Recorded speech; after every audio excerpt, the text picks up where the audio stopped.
Hello sir. Very, हाँ बोलो बेटा। सर कौन से भी क्वेश्चन पे क्रॉस चेकिंग कर सकते क्या? नहीं नहीं, हर क्वेश्चन में तो नहीं होता, लेकिन हाँ जहाँ पर वैल्यू फिक्स ना हो वहाँ पर चांसेस ज़्यादा होते हैं। जैसे अभी यहाँ पे 10 अल्फा और 10 beta in terms of M दिए थे, तो अपन एम का वैल्यू डाल के चेक कर सकते थे, एम की कोई भी वैल्यू डाल सकते हैं, लेकिन ऐसी डालना जिससे आपकी कैलकुलेशन ईजी हो जाए। ठीक है, चलिए। So very good evening to all of you. और आज अलजेब्रा का अपन नेक्स्ट चैप्टर क्वाड्रेटिक के बाद डिस्कस करेंगे सीक्वेंस एंड सीरीज।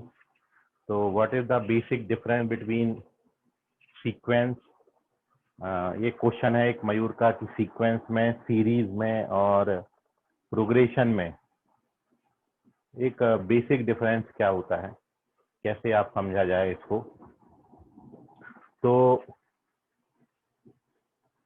देखिए, एक मोटा मोटा डेफिनेशन तो अभी अपन आपको मैं लिखा दूंगा, बाकी यदि आप मोटे तौर पे देखना चाहें तो sequence, actually sequence is a function whose domain is set of natural number। ध्यान से सुनते जाइएगा। Sequence is a function whose domain is set of natural number। इसका मतलब ये हुआ कि आपको मैं रैंडमली कोई भी नंबर बोलते जाऊं, बस आप उनको अरेंज करते जाना। पहली पोजीशन पे जो मैंने बोला पहली बार में, उसको पहली पोजीशन, फिर दूसरी पोजीशन, फिर तीसरी पोजीशन,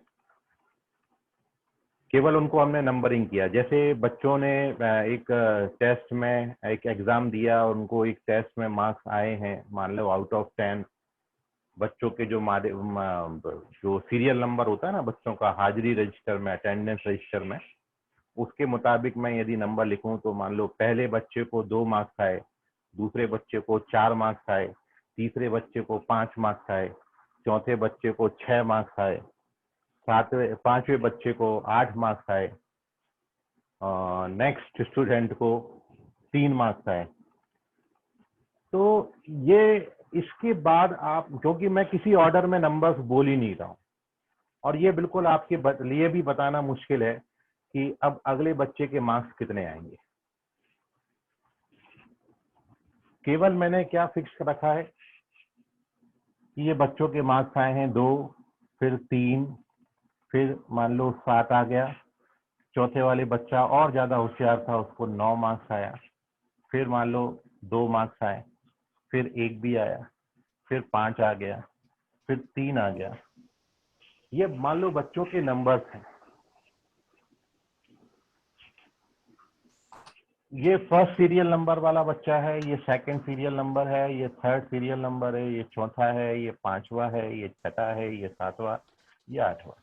अब आप ये प्रिडिक्ट नहीं कर सकते, मैं भी नहीं प्रिडिक्ट कर सकता, कोई भी प्रिडिक्ट नहीं कर सकता कि भाई इतने बच्चों को देख के 9वें बच्चे को कितना मार्क्स मिला होगा। तो केवल मैंने नंबर्स को अरेंज किया है, एंड दिस अरेंज मतलब मैं यदि अब इन नंबर्स को इस तरीके से लिख देता हूं, ये मैंने नंबर्स को लिख दिया कॉमा से सेपरेट करके, 2, 3, 7, 9, 2, 1, 5, 3। तो ये जो नंबर्स का अरेंजमेंट है, जिनमें नंबर्स कोई डेफिनेट रूल को फॉलो नहीं कर रहे हैं, कोई पर्टिकुलर रूल को ये फॉलो नहीं कर रहे हैं, मेरे मन में जो आ रहा है मैं वो आपको बोलता जा रहा हूँ, या बच्चों ने जो मार्क्स लाए हैं वो मैं यहाँ पर लिखता जा रहा हूँ। तो इन्हीं बेसिस पे आप अगला नंबर नहीं बता सकते कि जो 9वें पोजीशन पर बच्चा बैठा है या जिसका सीरियल नंबर 9 है, वो बच्चे ने कितना मार्क्स लाया होगा। ठीक है, कोई भी नहीं बता सकता, क्योंकि बच्चों की परफॉर्मेंस है ये, और प्रीवियस रिकॉर्ड से कोई भी सिमेट्री नहीं मिलती। कोई पर्टिकुलर रूल को ये नंबर फॉलो कर रहे होते तो फिर आपको ये बताना आसान होता। कोई पर्टिकुलर रूल फॉलो कर रहे होते कि 9वें बच्चे को कितना मार्क्स, ये आप भी बता सकते थे, फिर मैं भी बता सकता था। लेकिन अभी आपके और हमारे दोनों के लिए ये मुश्किल है कि भाई अगला नंबर क्या लिखने वाला हूं मैं, ये मेरे को भी नहीं पता मैं क्या लिख दूंगा। तो ये जो नंबर्स का अरेंजमेंट है, ये जो नंबर्स हैं जिनका domain set of natural number होता है, डोमेन से जो मतलब है कि ये जो वैल्यूज हैं आपकी, ये जो प्रीवियसली कनेक्टेड है, ये सेट ऑफ नेचुरल नंबर से कनेक्टेड हो। कहने का मतलब पहले नंबर को मैंने 1 मार्क्स दिया, या पहले पोजीशन को मैंने 1 नंबर दिया, फिर दूसरी पोजीशन को 2 नंबर दिया। इस तरीके से मैंने इनको नेचुरल नंबर से एसोसिएट कर दिया कि पहले बच्चे को 2 मार्क्स, दूसरे सीरियल नंबर वाले बच्चे को 3 मार्क्स, तीसरे सीरियल नंबर वाले बच्चे को 7 मार्क्स, चौथे सीरियल नंबर वाले बच्चे को 9 मार्क्स मिले, एंड सो ऑन। तो ये जो अरेंजमेंट ऑफ नंबर्स है, जिनको आप नंबर्स को कॉमा से सेपरेट करके लिखेंगे, दिस इज कॉल्ड सीक्वेंस। ये कहलाता है सीक्वेंस। मतलब सीक्वेंस में जो नंबर्स होते हैं वो कोई डेफिनेट ऑर्डर को, कोई पर्टिकुलर रूल को फॉलो नहीं करते हैं, ये बनती है सीक्वेंस। अब सीरीज से क्या मतलब है? जब आप इन नंबर्स को, इस सीक्वेंस के टर्म्स को प्लस या फिर माइनस से ऐड कर देंगे, मतलब ये मैंने कोई सीक्वेंस लिया और अब मैंने इन नंबर्स को इस तरीके से ऐड करके छोड़ दिया, तो this is called a series. इसको आप बोलेंगे सीरीज, इसको आप बोलेंगे सीक्वेंस। मतलब सीरीज के टर्म्स को ऐड या सब्ट्रैक्ट करने से जो आपको एक्सप्रेशन मिलेगा वो आपका कहलाएगा सीरीज। सीरीज में जो टर्म्स हैं उनके बीच में या तो प्लस साइन या माइनस साइन हो सकता है, सब पे नेगेटिव भी लगा सकते हो, एक प्लस एक माइनस भी ले सकते हो, वो डिपेंड करेगा अलग अलग सीरीज पे। तो जब आप याद रखें, यहाँ पर अलजेब्रा के केवल 2 साइन यूज करने हैं, प्लस या फिर माइनस। इनटू नहीं आता, डिवीजन नहीं आता। नंबर्स को सेपरेट माना जाएगा, 2 डिफरेंट काउंट करोगे आप नंबर्स जब उनके बीच में प्लस या फिर माइनस का साइन होगा। तो सीरीज में सारे टर्म पॉजिटिव हो सकते हैं, सीरीज में सारे टर्म नेगेटिव हो सकते हैं, सीरीज में प्लस माइनस ऐसे भी आप साइन रख सकते हो, अल्टरनेट पॉजिटिव और नेगेटिव। तो इसको आप बोलेंगे सीरीज, इसको आप बोलेंगे सीक्वेंस।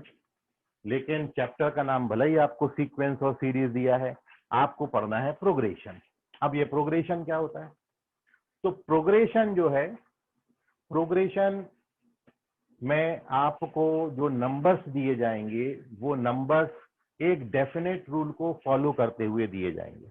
मतलब ये जो नंबर्स हैं एक पर्टिकुलर रूल को जब फॉलो करने लगेंगे, नंबर्स का अरेंजमेंट जो है एक पर्टिकुलर रूल को फॉलो करेगा, तो वो जो अरेंजमेंट ऑफ नंबर्स है उसको आप बोलते हो प्रोग्रेशन।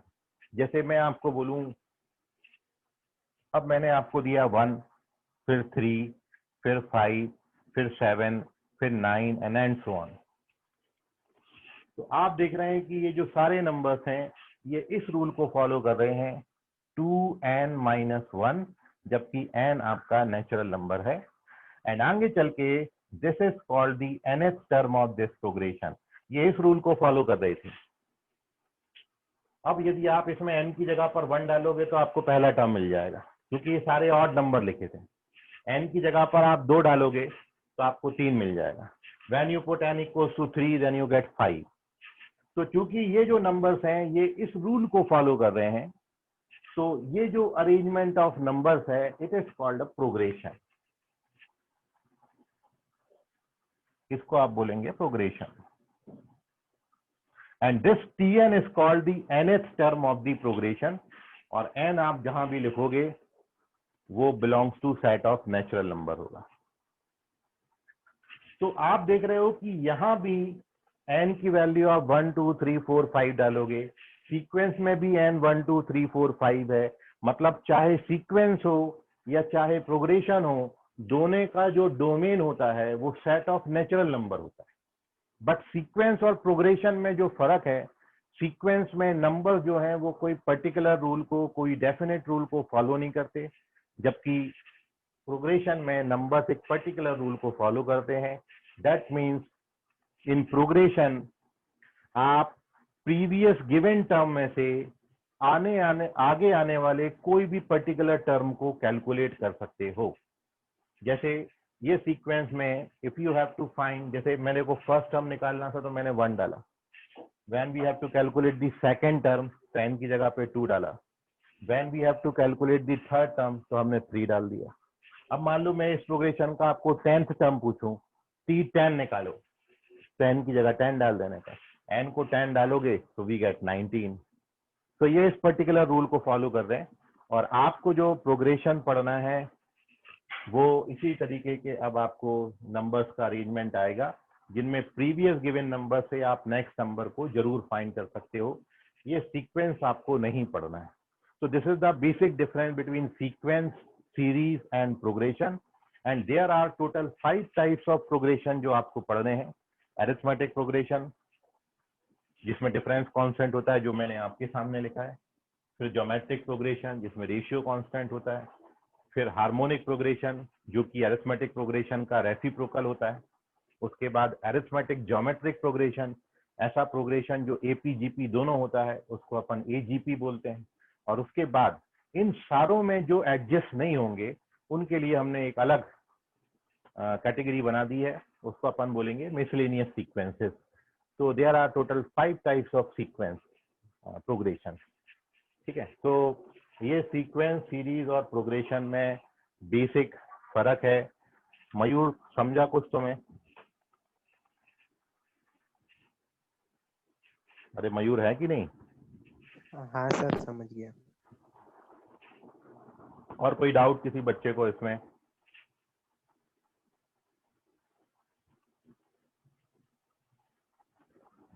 चलिए, तो जो मैंने आपको बताया उसको मैं आपको लिखा देता हूं ताकि आपके नोट्स प्रॉपर प्रिपेयर हो जाएं। तो सबसे पहले आप हेडिंग इसमें डाल लीजिए सीक्वेंस। जो अभी आपको बोला बस वही लिखना है। तो our first heading is sequence. तो सीक्वेंस क्या होता है वो देख लीजिए।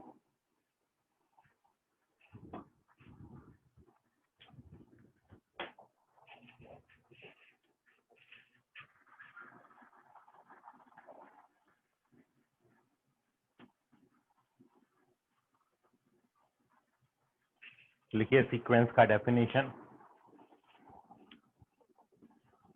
A sequence is a function. A sequence is a function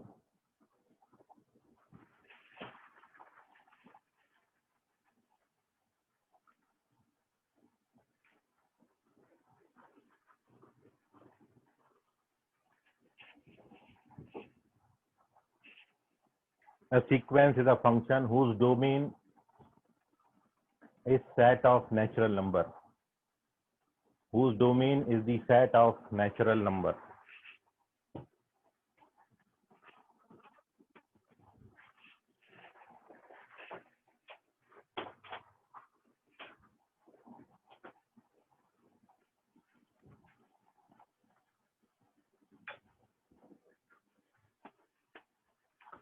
देखिए, एक आयुष ने पूछा डोमेन का मतलब क्या होता है इसमें। तो domain is the collection of all those points where the given function is defined. मतलब आप इनडायरेक्टली डोमेन से मतलब ये समझ सकते हैं कि डोमेन का मतलब होता है इनपुट जो आप उस फंक्शन में डाल सकते हैं। जैसे फॉर एग्जांपल आप सभी ने साइन एक्स फंक्शन पढ़ा है और साइन एक्स फंक्शन का आपने ग्राफ देखा तो इस तरीके से ग्राफ जाता है, this is graph of function sine x, और आप देख रहे हो कि ये ग्राफ कंटिन्यू है, मतलब एक्स की सारी रियल वैल्यूज पे ये डिफाइंड होता है। कहने का मतलब यदि मैं एफ ऑफ एक्स बराबर आपका साइन एक्स ले लेता हूं तो आप यहां पर एक्स की कोई भी रियल वैल्यू डाल दो आपको आउटपुट जरूर मिलेगा। कहने का मतलब this function sine x is defined everywhere. Indirectly sine x function defined everywhere का मतलब sine x function minus infinity से प्लस इंफिनिटी तक हर जगह डिफाइंड है, और इसलिए इसमें अपन ये लिख सकते हैं कि domain of sine x is set of real number. Sine x function का जो डोमेन है वो सेट ऑफ रियल नंबर होता है। डोमेन्स मीन्स एक्स की वो वैल्यूज जहां पर फंक्शन डिफाइंड होगा। जैसे सिमिलरली आप बिल्कुल cos x की बात करो तो cos x फंक्शन का ग्राफ बिल्कुल sin x जैसा है, and this function also defined everywhere, हर जगह डिफाइंड है ये।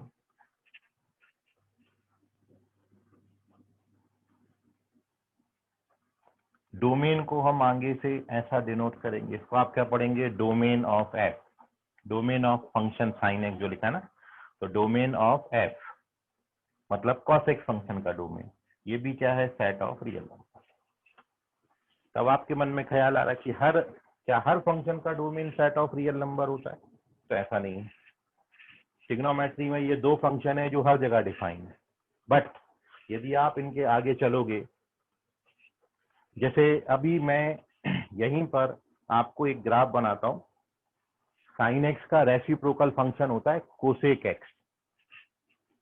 अब कोसेक का ग्राफ प्लॉट करने के लिए आप ये देखो, मैंने यहां पर ये लाइंस ड्रॉ की हैं, ये लाइंस जहां पर साइन एक्स 0 होता है,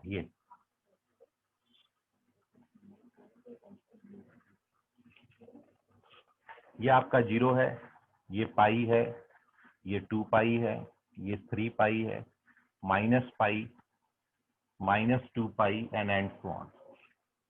वही साइन एक्स का ग्राफ बना हुआ है, बस मैंने उसमें लाइंस ड्रॉ कर दिया है। अब यदि आप इसी में कोसेक फंक्शन का ग्राफ प्लॉट करोगे तो कोसेक चूंकि साइन का रेसिप्रोकल फंक्शन होता है, और जहां पे साइन 0 होगा वहां पर कोसेक नॉट डिफाइंड हो जाता है, क्योंकि 1/sin x है। और इसलिए जब आप इसमें कोसेक एक्स फंक्शन का ग्राफ प्लॉट करोगे तो कोसेक एक्स फंक्शन, ये जो ऊपर का आपको शेप दिख रहा है, ठीक है, ये पलट के आपका ऊपर हो जाएगा, मतलब ये इस तरीके से आपका ग्राफ ये हट जाएगा। ऐसे ही ये जो पाई से 2 पाई तक है ये इस तरीके से आता है, ये वाला फिर से आपका ऊपर हो जाएगा, ये जो नीचे वाला नीचे आप करते जाओ, ऊपर वाला ऊपर करते जाओ, ये, और ये फिर कंटिन्यू हो जाएगा यहां से। This is the graph of function cosec x. Sine x की रेंज -1 से +1 होती है, जबकि कोसेक का रेंज 1 से इंफिनिटी और -1 से -इंफिनिटी होता है। तो अब ये जो फंक्शन बन गया, this is graph of cosec x function, this is graph of cosec x. लेकिन क्या अब ये सारे रियल नंबर्स पे डिफाइंड है? नहीं, ये 0 पे नॉट डिफाइंड हो गया, पाई पे नॉट डिफाइंड हो गया, 2 पाई पे नॉट डिफाइंड हो गया, -पाई, -2 पाई, मतलब पाई के सारे मल्टीपल्स पे ये नॉट डिफाइंड हो गया, ये नहीं आएगा इसमें। तो इसलिए जब आप कोसेक एक्स का डोमेन लिखेंगे तो डोमेन ऑफ, ऐसा लिख लेता हूं इसको, तो in this case D of F क्या हो जाएगा, set of all real number except N pi. N pi से मतलब क्या है, पाई के सारे मल्टीपल्स, इन पर ये नॉट डिफाइंड होता है। तो ये हो गया इसका डोमेन। तो डोमेन का मतलब होता है the set of values of x where the given function is defined, जहां पर वो डिफाइंड होगा उसको अपन बोलते हैं डोमेन। तो डोमेन को ये क्लियरली अपन कैलकुलस में डिस्कस करेंगे, ये डोमेन से मीनिंग था, ठीक है। सो आपको क्या सीक्वेंस में domain set of natural number दिया है, तो अभी आपने डेफिनेशन लिखी, आयुष अभी समझ गया, तुमको कोई डाउट है अभी? No sir. ओके चलिए।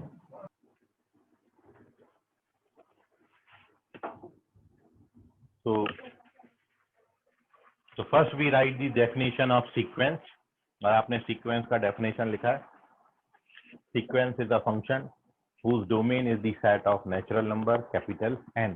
आगे लिखिए, लाइन चेंज करके लिखेंगे, सेपरेट करेंगे लाइन को और फिर लिखें terms of sequence, the terms of sequence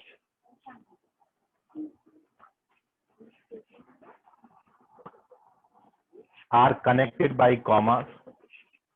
Terms of sequence are connected by commas. For example, जो मैंने अभी एग्जांपल आपको दिया था वो भी लिख सकते हैं या अपने मन से कोई भी नंबर लिख सकते हैं. For example 1 1 2 5 3 7 etcetera. इसको आप बोलेंगे सीक्वेंस. तो the terms of sequence are connected by comma. For example, ये एग्जांपल नोट कर लें और आगे लिख लें, दिस इज अ सीक्वेंस. अगला हेडिंग डालेंगे सीरीज. नेक्स्ट हेडिंग है सीरीज.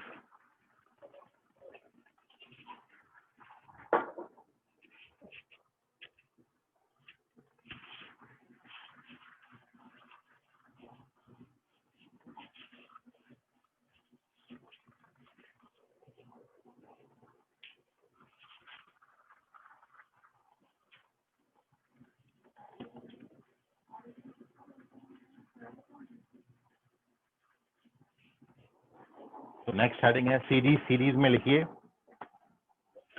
एडिंग और subtracting the terms of sequence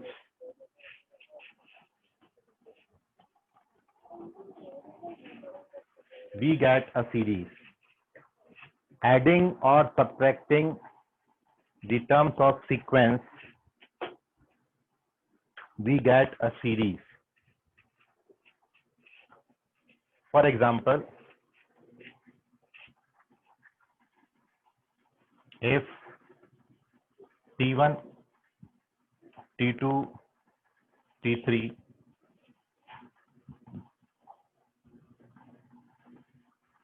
are terms of a sequence,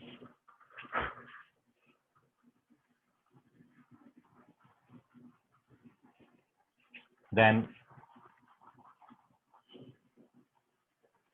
T1 plus T2 plus T3 is called a series. तो फिर आप इसको बोलेंगे सीरीज.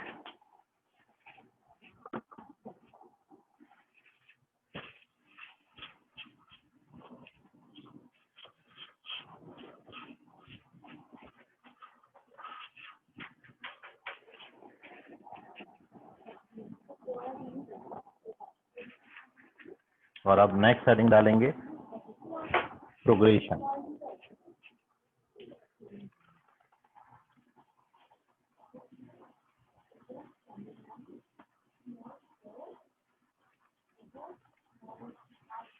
प्रोग्रेशन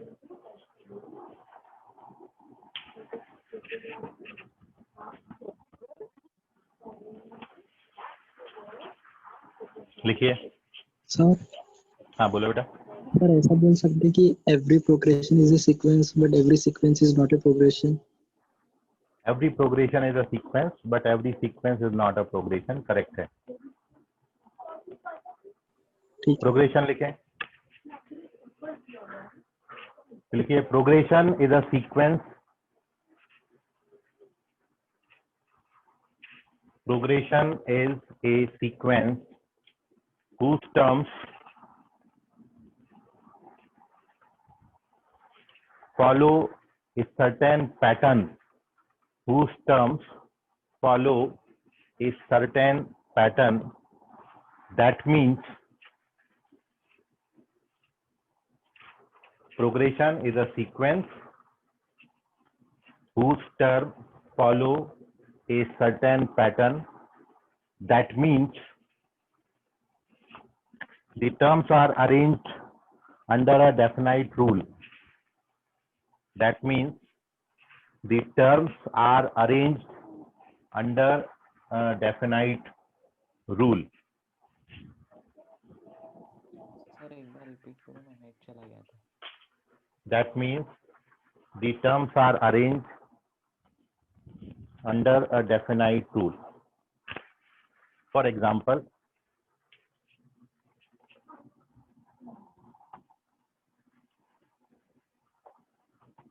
जो मैंने आपको अभी लिखा था अपन वही लिख लेते हैं. 1, 3, 5, 7 and so on are terms of a progression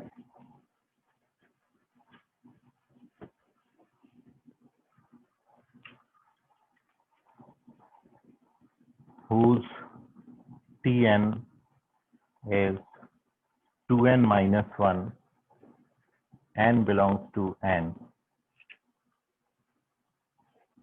Tn is called nth term of progression.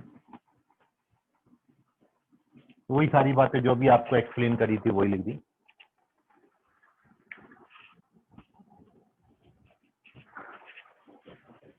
So 1, 3, 5, 7 and so on, these are the terms of a sequence because they follow a certain rule, certain pattern. एक particular rule को follow कर रहे हैं 2n minus 1, Tn is equals to, और इसलिए अपन इसको बोलेंगे progression. तो सीक्वेंस और प्रोग्रेशन में ये फर्क है. बेसिकली सीक्वेंस प्रोग्रेशन में आपको नंबर एक पर्टिकुलर रूल को फॉलो करते हुए दिए जाएंगे और यही आपने रूल पहचानना है. नेक्स्ट हेडिंग डालिए. इसके बाद अगला जो पॉइंट है अपना,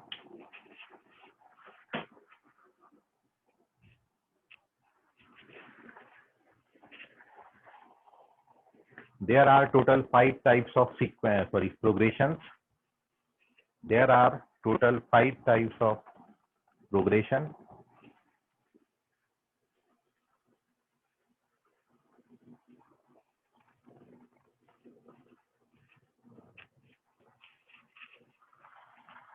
पहला आपका अरिथमेटिक प्रोग्रेशन पूरा लिख लेना आप उसको. दूसरा geometric progression. The third one is known as the harmonic progression. चौथा है अरिथमेटिक ज्योमेट्रिक प्रोग्रेशन और पांचवा है मिसलेनियस प्रोग्रेशन.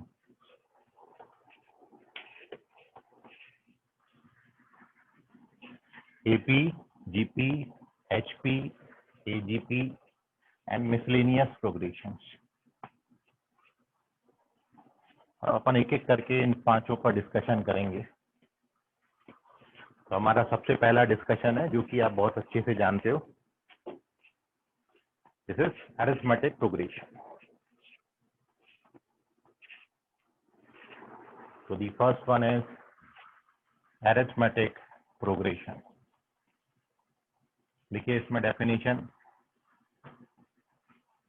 सर वो पांचवा क्या है?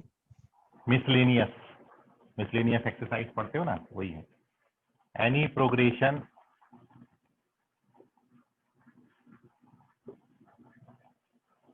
is said to be an arithmetic progression if difference between any two consecutive terms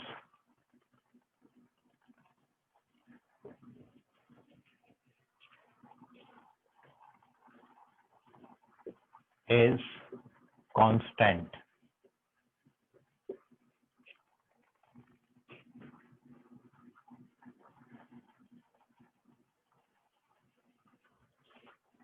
किसी प्रोग्रेशन को आप अरिथमेटिक प्रोग्रेशन तब बोलेंगे जब उसके कोई भी दो लगातार टर्म्स के बीच का जो डिफरेंस है वो कांस्टेंट हो.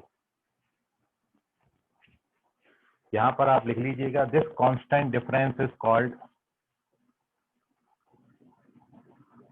this constant difference is called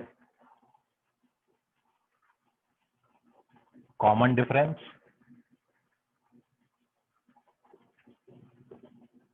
and is denoted by small d. और ये कांस्टेंट डिफरेंस को हम स्मॉल डी से डिनोट करेंगे.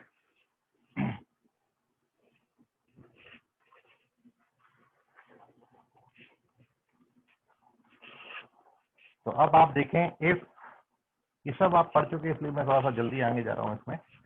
If small a is first term and small d denotes common difference of arithmetic progression, then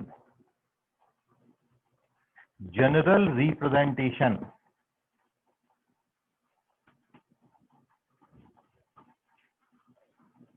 of an arithmetic progression is a plus d, a plus 2d and so on. तो आगे से कभी भी आपको किसी AP को represent करना है तो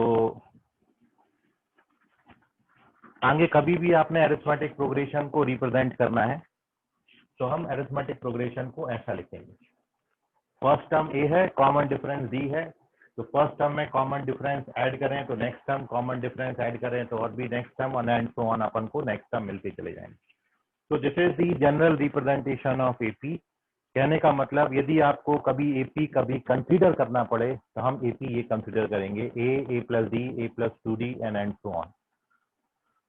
Sir, please explain the difference between AM and AP. Sir, is D only belongs to integer? नहीं, D आपका इंटीजर नहीं है, ऐसा जरूरी नहीं है। D आपका नेगेटिव हो सकता है, D आपका 0 हो सकता है, D आपका पॉजिटिव हो सकता है, D आपका 1/2, 1/3, कोई फिक्स नंबर है। दो लगातार टर्म्स के बीच का डिफरेंस कांस्टेंट आए। मैं देखो फर्स्ट टर्म जैसे मैं 1 ले लूं और अब मैं हर बार 1/3 उसमें ऐड करता जाऊं। 1 में 1/3 ऐड किया, 4/3, फिर 1/3 ऐड किया, 5/3 एंड सो ऑन।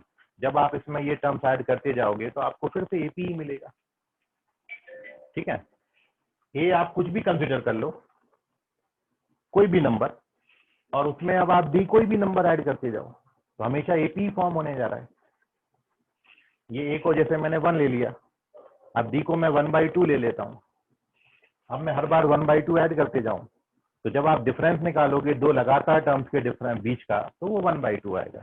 तो जरूरी नहीं है डिफरेंस आपका इंटीजर हो, ठीक है। और बाकी बचा एएम और एपी का डिफरेंस, तो अरिथमेटिक प्रोग्रेशन बोलते हैं एपी को और एएम बोलते हैं अरिथमेटिक मीन। मीन जैसे आप समझ रहे हो, प्रोग्रेशन क्या होता है? प्रोग्रेशन नंबर्स का अरेंजमेंट है, जबकि मीन से आपका मतलब क्या होता है? मीन मतलब क्या? एवरेज। आपको 3 नंबर, 4 नंबर, 5 नंबर, 10 नंबर दिए होंगे, उनका एवरेज आपको काउंट करना है। तो एवरेज जो आप स्टैटिस्टिक्स में आप जो मीन निकालते थे, जो एवरेज निकालते थे, जिसको आप एक्स बार से डिनोट करते थे, वो एक्चुअली अरिथमेटिक मीन ही होता है। जैसे 2 और 3 का मीन 2.5 है, जो उनके बिल्कुल बीच में गिरेगा, उनका मिड पॉइंट बोल सकते हो आप, 2 नंबर्स का। 3 नंबर्स का भी अरिथमेटिक मीन निकाल सकते हैं। आप सभी बच्चे, जो बच्चे 35 स्टूडेंट्स क्लास कर रहे हैं, उन सभी के वेट का, वजन का एवरेज निकाल सकते हो। सबको ऐड कर दो और 35 से डिवाइड कर दो। Sum of all the observation divided by the number of observation, it is called the arithmetic mean. तो arithmetic mean is a single number, जबकि arithmetic progression is a system of number when the numbers are follow a certain rule, certain formula। ठीक है मानसी, समझ गया am और AP का फर्क? Yes sir. Okay, मयूर तुम्हारा डाउट क्लियर है? हाँ सर, क्लियर है। ओके चलिए सर अब। हाँ बोलो ऋषभ। 111111 ये भी एपी हो सकता है ना? हाँ एपी है, बिल्कुल एपी है। 1111 जीपी भी है, 1111 एचपी भी है, 0 ये भी रहेगा। खासियत है। हाँ हाँ, ये तो जहां पर ऐसी जो आ जाती है ना चीजें, जैसे इक्विलैटरल ट्राइंगल में इक्विलैटरल हुआ तो सेंट्रॉइड वहीं गिर गया, इन सेंटर भी वहीं आ गया, ऑर्थो सेंटर भी वहीं गिर गया, तो बिल्कुल वैसी चीजें हैं। ठीक है, वो सारे रूल को फॉलो कर देगा पर्टिकुलर सीक्वेंस। चलिए खैर, तो एपी का मतलब डिफरेंस कांस्टेंट होना चाहिए। डिफरेंस को मैं डी से और फर्स्ट टर्म को ए से डिनोट करूं, तो ये जनरल रिप्रेजेंटेशन है एपी का। आगे से यदि आपको एपी कंसीडर करनी है तो हम AP ये कंसिडर करेंगे।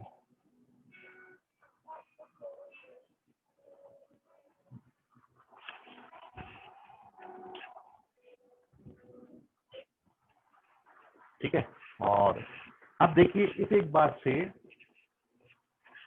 जो, अरे वो स्क्रीनशॉट ले लिया क्या इसका? ले लो, वैसे तो लिखते जा रहे होगे साथ में, लेकिन फिर भी किसी ने लेना है तो ले लीजिए। तो जो पहली बात यहाँ पर तैयार होती है वो है अब इसका nth टर्म।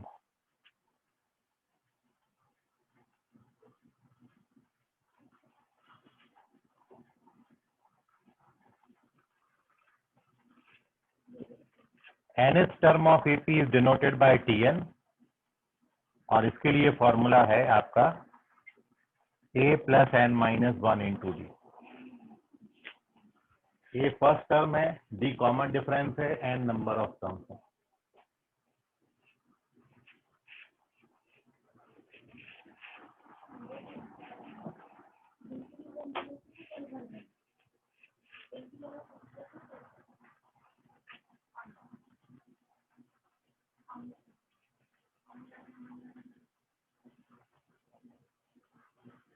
ये है आपका nth टर्म का formula, A plus n minus 1 into D. तो आप देख सकते हो फर्स्ट टर्म में D का कोएफिशिएंट 0 है, सेकेंड टर्म में D का कोएफिशिएंट 1 है, थर्ड टर्म में D का कोएफिशिएंट 2 है, फोर्थ टर्म में D का कोएफिशिएंट 3 आएगा, 10th टर्म में D का कोएफिशिएंट 9 आएगा, 100th टर्म में D का कोएफिशिएंट 99 आएगा। मतलब आप जो भी पर्टिकुलर टर्म कैलकुलेट कर रहे हो D का कोएफिशिएंट एक कम होता है। तो इसलिए यहाँ पर when we calculate nth term of AP, तो फॉर्मूला में D का कोएफिशिएंट एक कम आ गया। n की जगह 10 डालोगे तो ये 9, 100 डालोगे तो 99 एंड सो ऑन। तो दिस इज, इस सीक्वेंस को देख के मैंने इसका nth टर्म लिखा है A plus n minus 1D। n आप जानते हैं n नंबर ऑफ टर्म्स हैं, A फर्स्ट टर्म है और D कॉमन डिफरेंस है। This is the nth term of an AP, इसी AP का nth टर्म होता है ये। और now if n is the total number of terms, यदि यहाँ पर n आपका किसी AP का जितने नंबर ऑफ टर्म्स दिए हैं उसको रिप्रेजेंट कर रहा है, तो ये जो Tn है, this Tn becomes last term. So if n is total number of terms,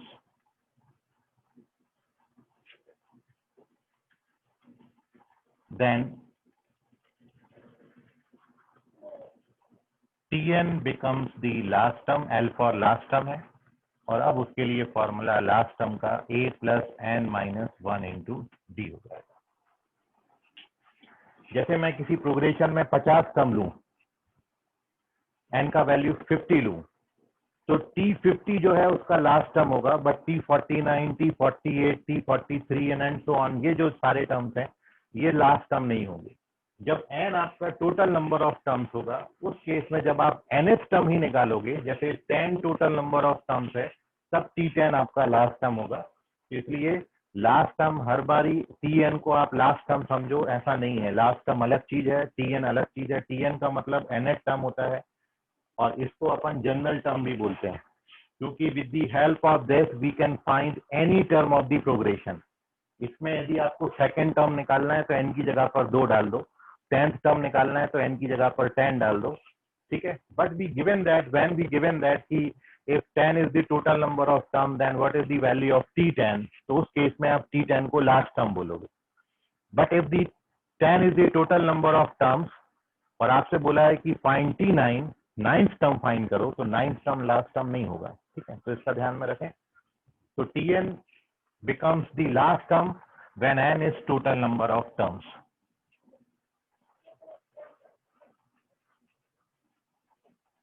sir हाँ बोलो इसका कोई बोलो बोलो, वेरिफिकेशन है क्या, जो फॉर्मूला है? क्या बोले बेटा? वेरिफिकेशन है इसका कुछ? यही तो है जो भी वेरिफिकेशन। बताया था। वेरिफिकेशन नहीं, रीजन है, वही रीजन है कि फर्स्ट टर्म को अपन क्या लिखेंगे, a, सेकेंड टर्म को क्या लिखा, a plus D, third term को क्या लिखा, a प्लस 2d। तो एक्चुअली क्या है, एक आपका चैप्टर है मैथमेटिक्स में मैथमेटिकल इंडक्शन, ठीक है। तो कई रिजल्ट जो है वो मैथमेटिकल इंडक्शन से प्रूव किए जाते हैं। तो वो जो ये प्रूव होता है वो मैथमेटिकली प्रूव होता है इंडक्शन मेथड से, ठीक है। लेकिन वो इंडक्शन मेथड आपके कॉम्पिटिटिव एग्जाम में नहीं है, केवल बोर्ड एग्जाम में आती है, और वो भी केवल सीबीएसई बोर्ड में, एनसीईआरटी में दिया है, स्टेट बोर्ड में वो भी नहीं, ठीक है। बाकी इसका प्रूफ जो है, प्रूफ तो कुछ भी नहीं है भाई, ये तो मैंने क्या ऑब्जर्व करके लिखा। फर्स्ट टर्म को मैंने ए लिखा था, सेकंड टर्म को मैंने ए प्लस डी लिखा, थर्ड टर्म को मैंने ए प्लस 2d लिखा, तो nth टर्म को अपन क्या लिख सकते हैं, मतलब this is the generalise form. इसलिए तो मैंने बोला कि ये nth टर्म है, या फिर इसको अपन क्या बोलते हैं, general term, because it is the general form of A plus D, A plus 2d। तो एक्चुअली क्या है, वेरिफिकेशन उसका यही है, जैसे आप लिख रहे थे, फर्स्ट टर्म को ए लिखा, फिर सेकंड टर्म को आपने ए प्लस डी लिखा, इसको बोलेंगे फर्स्ट टर्म, ये सेकंड टर्म, ये थर्ड टर्म। तो जब आप ऐसे लिखते चले जाएंगे तो ये जो टर्म बनेगा इसको आप क्या बोलेंगे, nth टर्म। इसलिए मैंने इसको T1, T2, T3 and therefore by the observation of these three terms we can write the nth term as a plus n minus 1d। इसको क्या वेरीफाई करोगे, तो ऑलरेडी वेरीफाई कराया है। HP का फुल फॉर्म है हार्मोनिक प्रोग्रेशन। HP मतलब harmonic progression, ठीक है आयुष? मयूर क्लियर है तुम्हें? हाँ सर समझ गया। चलिए ठीक है। सो अब देखो a plus n minus 1d हो गया। बहुत सारे रिजल्ट हैं जो हम इस पे करेंगे, क्योंकि 10th में तो आप सीधा nth टर्म के बाद सम ऑफ n टर्म्स पढ़ लेते थे, लेकिन हम यहाँ पर TN पे काफी सारे सम्स लगाने वाले हैं nth टर्म पे। अब इसमें एक मेरे को आप बताएं, देखिए एक चीज तो ये है कि जब आपको कोई पर्टिकुलर टर्म किसी सीक्वेंस को मैं दे दूं और आपसे उसका पूछूं कि बताइए 10th टर्म क्या होगा, जैसे मैं आपको 1, 3, 5, 7 यही दूं, तो 1, 3, 5, 7 का यदि आपसे 10th टर्म पूछा जाए तो आप 10th टर्म क्या बताओगे? 1, 3, 5, 7 में 19 आएगा, 2n माइनस 1 है ना nth टर्म, तो n की जगह 10 डाल दोगे, तो 10th टर्म 19 आएगा। अब आपने ये जो टर्म कैलकुलेट किया है, this is the term from the beginning. हमेशा जब भी आप कोई टर्म कैलकुलेट करते हो तो ये बिल्कुल यूजुअल है कि आप उसको फ्रॉम द बिगिनिंग कैलकुलेट करोगे, लेकिन कई बार क्वेश्चन में आपको पूछा जाता है from the last, from the and. किसी प्रोग्रेशन के एंड से 5वां टर्म बताओ, किसी प्रोग्रेशन के एंड से 7वां टर्म बताओ, किसी प्रोग्रेशन के एंड से 10वां टर्म बताओ। तो जब फ्रॉम दी एंड लिखा होगा तो आपको उसको फ्रॉम दी एंड कैलकुलेट करना पड़ेगा, और वो बड़ा इजी है। तो इसलिए जब आप nth टर्म कैलकुलेट करते हो तो ये माना जाता है this is the nth term from the beginning. मतलब ये लिखा नहीं जाता, बट इसको आप कंसीडर क्या करोगे, और इसको आप कंसीडर क्या करोगे, ये अपन मान के चलेंगे this is nth term from the beginning, B from beginning, शुरुआत से है। अब इसमें एक नोटेबल थिंग ये है कि यदि आपको nth term from the and पूछा है, nth term from the and, तब वो बताना भी आपके लिए मुश्किल नहीं है। देखिए बिगिनिंग से जब nth टर्म कैलकुलेट करना था तो अपन a plus n minus 1d लिखते थे। कोई प्रोग्रेशन है 1, 3, 5, 7, 9, और उसमें आपसे लास्ट से कोई पर्टिकुलर टर्म पूछी है, तो वो आपको कैलकुलेट करना है, तो आप क्या करेंगे? जैसे मैं आपको दे दूं, हाँ मैं आपको दे दूं 1, 3, 5, 7, 9 अप टू 101, 1 से लेके 101 तक सारे odd natural number, 1, 3, 5, 7, 9 up to 101, 1 से 101 तक सारे ऑड नेचुरल नंबर है।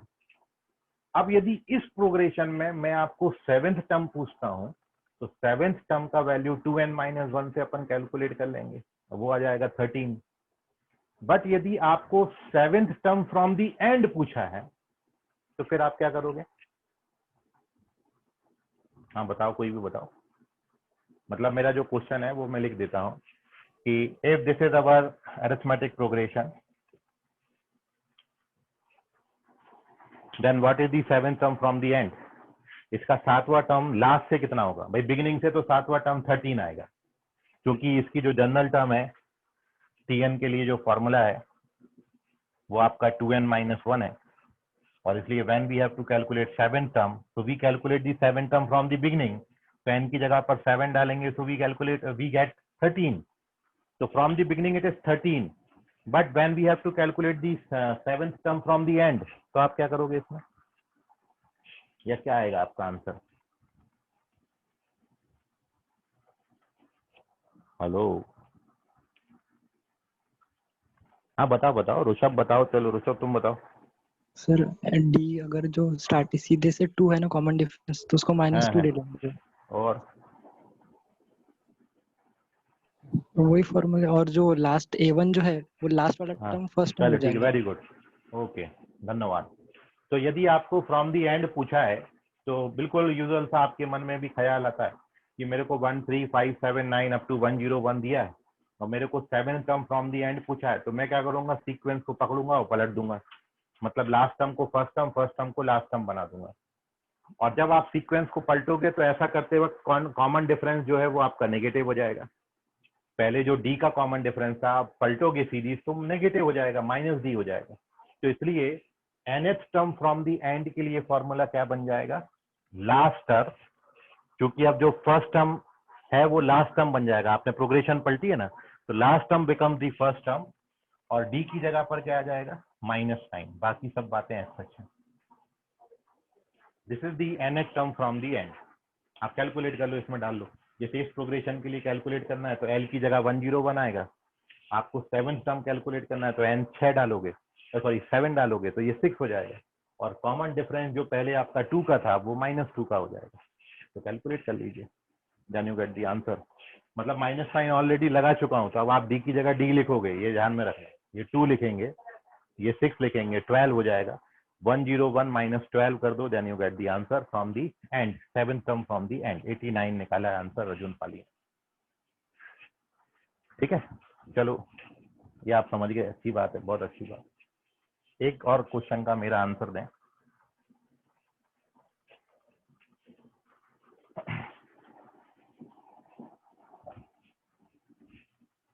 अब ये बताओ इसके लिए क्या होगा, समझा क्वेश्चन अभी आपको?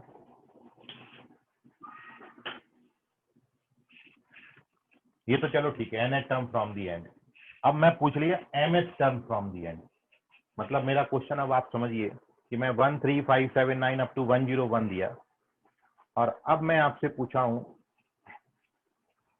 कि आपको mth टर्म कैलकुलेट करनी है फ्रॉम दी एंड।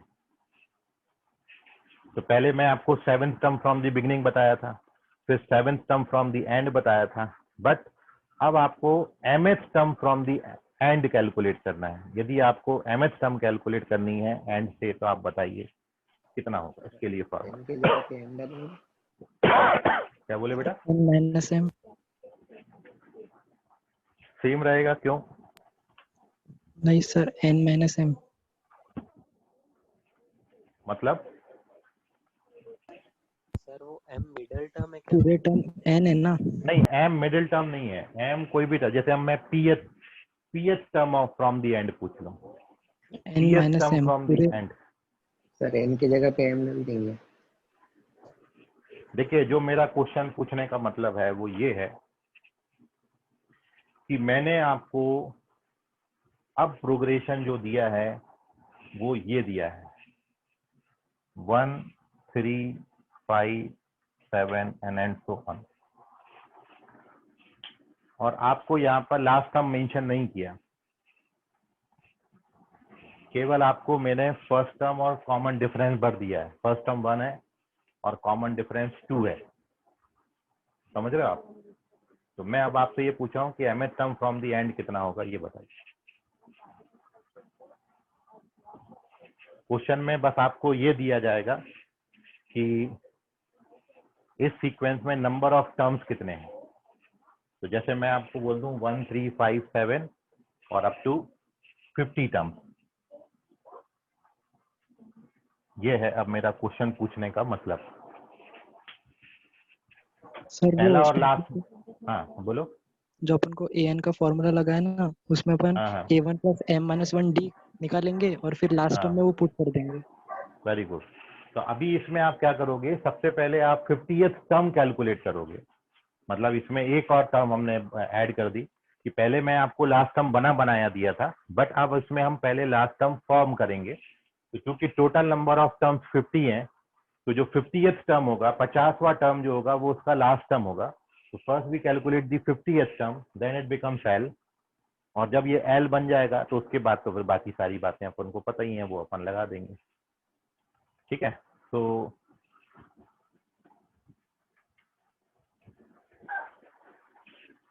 ये ठीक है, लेकिन कोई और इसके अलावा तरीका? मतलब मैं आपसे ये पूछना चाह रहा हूँ कि विदाउट फाइंडिंग दी लास्ट टर्म कोई और अदर मेथड है जिससे अपन ये क्वेश्चन का कैलकुलेशन कर सकें, mth term from the and?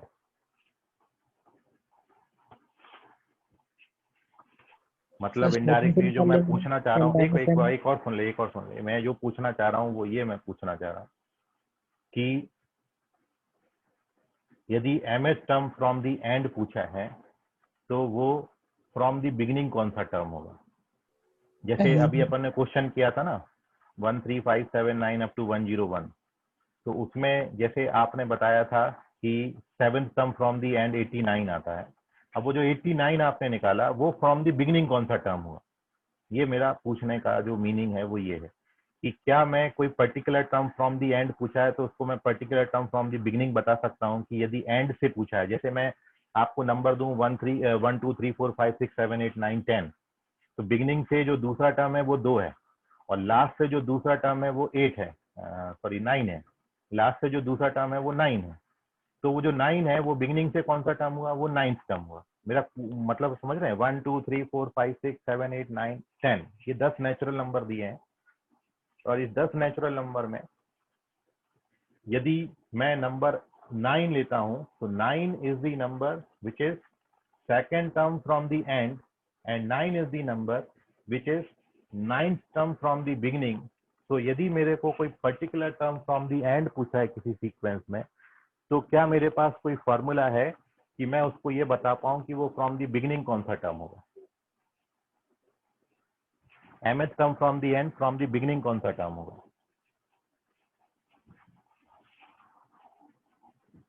Sir n - m+1। हाँ बोलो, क्या बोले बेटा? हेलो, मैं इसका देखो बोलो बोलो, सही बोल रहे हो, अभी बोल लो। n - m+1। ये जो फॉर्मूला होता है, very good, it is n - m + 1th term from the beginning. ये किसी भी टर्म को फ्रॉम द बिगिनिंग कन्वर्ट करने के लिए फॉर्मूला है। अब आप पूछोगे n क्या है, तो n is the total number of terms. n यहाँ पे टोटल नंबर ऑफ टर्म्स होता है। और जब आप इसको फॉर्मूला से कैलकुलेट करोगे तो अब ये फॉर्मूला आपको इसके लिए क्या दे देगा? तो it is a + n - m × d। ये है फॉर्मूला, ये पूछना चाह रहा था मैं आपसे एक्चुअली।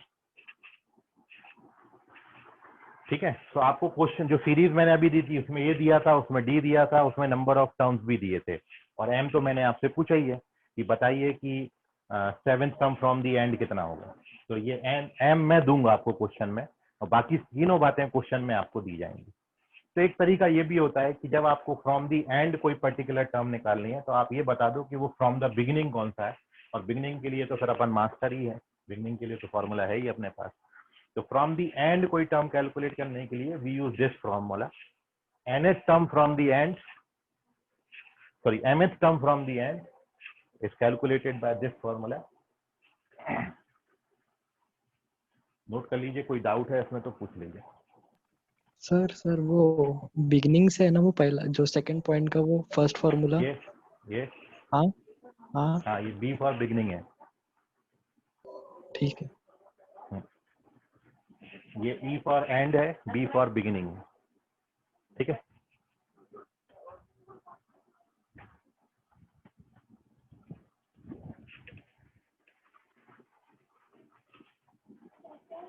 चलिए अश्लेषा दोनों बार TN लिख दिया।